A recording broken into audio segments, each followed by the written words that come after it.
Baik, selamat siang teman-teman semua. Perkenalkan, kami dari Departemen Standar. Di sini kami akan mensosialisasikan standar audit atas penilaian internal PAKKM UGM yang sering disingkat sebagai SAPI. Boleh next.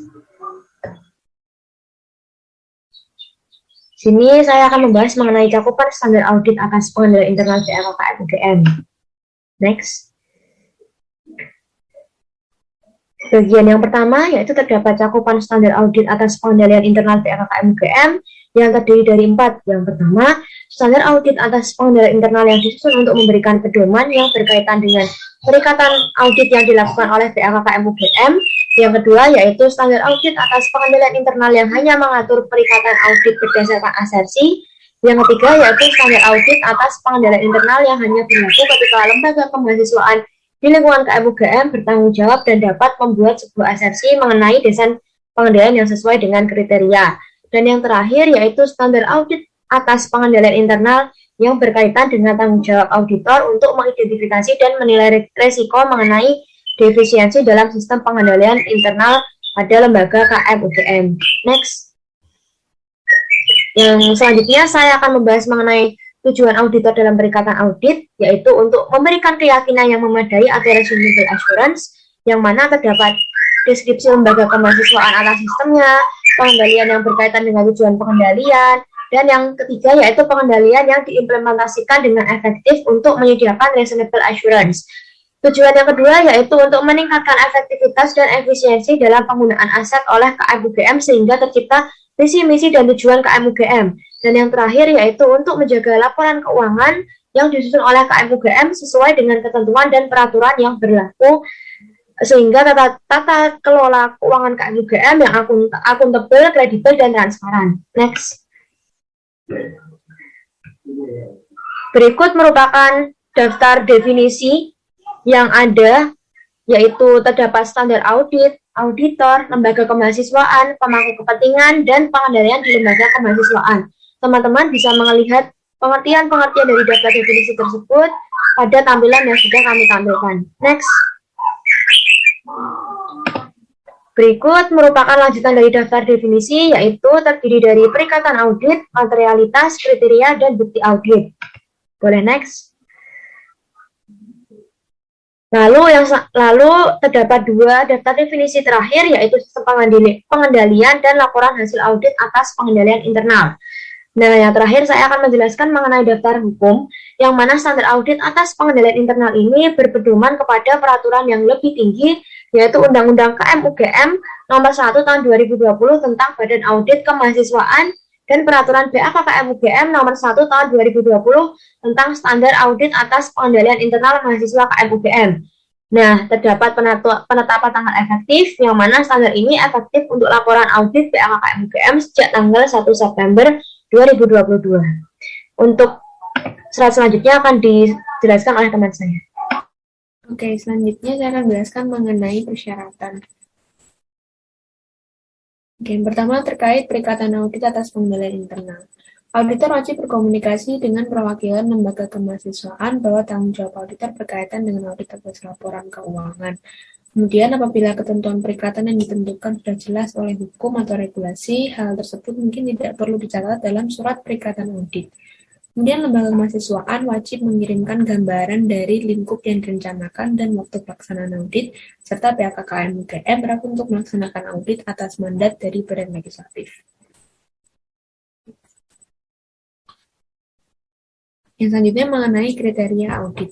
Kriteria sendiri merupakan pembanding yang digunakan untuk mengevaluasi hal pokok yang relevan sebagai pembanding untuk penyajian dan pengungkapan. Auditor dalam hal ini berkewajiban untuk menilai apakah lembaga kemahasiswaan telah menggunakan kriteria yang sesuai dengan deskripsi atas sistemnya. Dalam menilai kesesuaian kriteria untuk mengevaluasi deskripsi lembaga kemahasiswaan tentang sistemnya, auditor harus menentukan beberapa kriteria. Kemudian dalam menilai kesesuaian kriteria untuk mengevaluasi desain pengendalian, auditor harus menentukan beberapa kriteria juga yang sudah tertera pada SKPI. Kemudian next. Dalam menilai kesesuaian kriteria untuk mengevaluasi efektivitas implementasi pengendalian dalam menyediakan keyakinan memadai atau reasonable assurance, maka auditor harus menentukan apakah kriteria itu telah mencakup relevan, kelengkapan, keadilan, dan kenetralan. Kemudian kriteria yang tersedia memungkinkan pengguna memahami bagaimana hal pokok telah dievaluasi atau diukur. Next.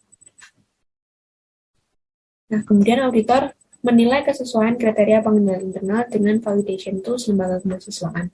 Nah, berikut pada layar bisa dilihat bahwa ada tabel Key Performance Indicator dan Validation Tools mengenai kesesuaian kriteria untuk auditor. Next. Next, terkait materialitas audit. Materialitas sendiri merupakan suatu pengabaian atau salah satu informasi akuntansi yang di luar keadaan di sekitarnya memungkinkan bahwa pertimbangan seseorang yang bergantung pada informasi tersebut akan berubah atau terpengaruh oleh pengabaian atau salah satu tersebut. Nah, auditor wajib menggunakan konsep materialitas dengan cara yang tepat. Salah satu dikatakan material secara individu atau agregat jika kesalahan tersebut dapat mempengaruhi keputusan yang diambil oleh penggunanya. Penilaian materialitas dan pertimbangan sensitivitas serta faktor-faktor kualitatif lainnya dalam audit merupakan hal yang berarti untuk pertimbangan auditor. Auditor wajib menentukan materialitas pelaksanaan untuk tujuan menilai risiko salah satu material. Kemudian penentuan materialitas melibatkan pertimbangan profesional dan konsep materialitas digunakan oleh auditor dalam merencanakan dan melaksanakan audit. Next. Next, terkait bukti audit. Auditor memiliki kewajiban untuk memperoleh dan membaca deskripsi lembaga kemahasiswaan KM-UGM mengenai sistemnya dan mengevaluasi apakah aspek-aspek deskripsi yang termasuk dalam ruang lingkup perikatan disajikan secara wajar. Auditor memiliki kewajiban untuk menentukan melalui prosedur lain yang dikombinasikan dengan pertanyaan apakah sistem pengendalian internal pada lembaga kemahasiswaan KM-UGM itu telah diterapkan dengan benar. Kemudian auditor juga memiliki kewajiban untuk menentukan pengendalian apa saja yang dinilai penting dan diperlukan di lembaga kemahasiswaan KM-UGM. Dan juga memiliki kewajiban untuk menguji pengendalian yang menurut auditor diperlukan untuk mencapai tujuan pengendalian yang dinyatakan dalam deskripsi lembaga kemahasiswaan KM-UGM mengenai sistem pengendalian.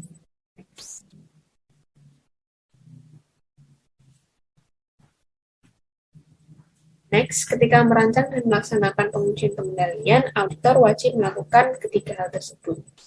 Kemudian ketika menentukan luas pengujian pengendalian, auditor wajib mempertimbangkan hal-hal termasuk karakteristik populasi yang akan diuji, yang mencakup sifat pengendalian, frekuensi penerapannya, dan tingkat penyimpangan yang diharapkan. Kemudian mengenai pasal 45 menjelaskan mengenai hal apa saja yang harus dilakukan auditor ketika melakukan sampling. Next, auditor memiliki kewajiban untuk menelusuri sifat dan penyebab setiap penyimpangan yang diidentifikasi. Auditor juga harus memperoleh tingkat kepastian yang tinggi bahwa penyimpangan tersebut tidak mewakili populasi. Kemudian memeriksa pengendalian internal yang dijalankan oleh BEM-KM-UGM, MTM-KM-UGM, dan organisasi kemahasiswaan lain di lingkungan KM-UGM. Dan auditor memberikan rekomendasi serta perbaikan internal organisasi ke arah yang lebih baik. Baik, selanjutnya saya akan menjelaskan terkait penerapan dan ketentuan standar audit pengendalian internal. Oke, yang pertama ada pertimbangan auditor atas kepatuhan terhadap peraturan perundang-undangan.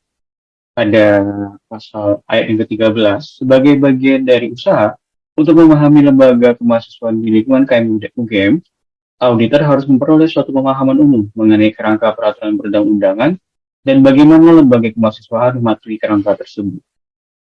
Pada ayat yang ke-14, auditor harus mendapatkan bukti audit yang cukup dan tepat terkait dengan kepatuhan terhadap ketentuan dalam peraturan perundang-undangan. Pada ayat yang ke-15, auditor harus melaksanakan prosedur audit berikut ini untuk membantu dalam menemukan kejadian atas ketidakpatuhan terhadap peraturan perundang-undangan. Kemudian, meminta keterangan kepada pengurus lembaga kemahasiswaan. Ketiga, melakukan inspeksi korespondensi dan jika ada dengan pihak berwenang yang menerbitkan izin atau peraturan. Pada ayat yang ke-16, selama proses audit, auditor harus tetap waspada terhadap adanya kemungkinan bahwa melalui penerapan prosedur audit lain, ketidakpatuhan terhadap peraturan perundang-undangan yang terjadi atau diduga terjadi dapat menjadi perhatian auditor.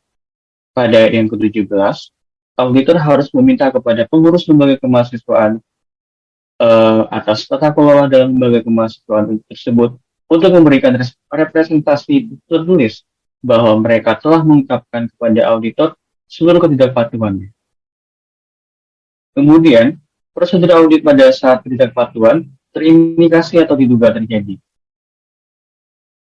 Pada yang ke-19, peristiwa di bawah ini dapat memberikan indikasi mengenai adanya ketidakpatuhan terhadap peraturan perundang-undangan kepada auditor. Yang pasal yang A, adanya investigasi yang dilakukan oleh organisasi di luar BKKM UGM atau pembayaran sanksi atau denda. Yang B, pembayaran atas jasa yang tidak dapat dijelaskan atau pemberian pinjaman kepada pihak-pihak di luar anggota di lingkungan KM UGM. Yang C, komisi penjualan atau biaya agen yang besarnya melebihi jumlah yang secara rutin dibayarkan. Kemudian yang D, pembelian atas harga yang secara signifikan berada di atas atau di bawah harga pasar. Pasal yang E, pembayaran tidak biasa secara tunai. Pasal yang F, adanya sistem informasi yang gagal, apakah karena desainnya atau ketidaksengajaan. Pada pasal yang ke-G, transaksi yang tidak diotorisasi atau transaksi yang tidak dicatat secara tepat. Kemudian terakhir, komentar negatif di sosial media. Kemudian, saya akan menjelaskan hal yang relevan terhadap evaluasi auditor. Dijelaskan di ayat yang ke-20, berikut hal yang relevan terhadap evaluasi auditor. Yang pertama, konsekuensi keuangan yang potensial terhadap laporan keuangan karena ada ketidakpatuhan terhadap peraturan perundang-undangan. Kedua, apakah konsekuensi keuangan yang potensial tersebut memerlukan pengungkapan? Yang ketiga, apakah konsekuensi keuangan yang potensial adalah sangat serius, sehingga mengakibatkan timbulnya pertanyaan tentang kewajaran penyajian laporan keuangan, atau kemungkinan akan membuat laporan keuangan tersebut menyesatkan. Selanjutnya, pada ayat yang ke-21, sebagaimana tertuang dalam paragraf 22, auditor mengevaluasi implikasi ketidakpatuhan dalam hubungannya dengan aspek audit lainnya, termasuk penilaian risiko yang dilakukan oleh auditor dan keandalan representasi tertulis. Pada ayat yang ke-22, dalam beberapa kasus yang jarang terjadi, auditor dapat mempertimbangkan apakah penarikan diri dari perikatan. Jika penarikan diri diperbolehkan oleh peraturan perundang-undangan yang berlaku, perlu dilakukan apabila manajemen atau pihak yang bertanggung jawab atas tata kelola tidak dapat melakukan tindakan perbaikan yang dianggap tepat oleh auditor untuk situasi tersebut. Bahkan jika ketidakpatuhan tersebut tidak berdampak material terhadap laporan keuangan. Oke, baiklah, sekian dan terima kasih atas presentasi kami pada hari ini, yaitu SAPI.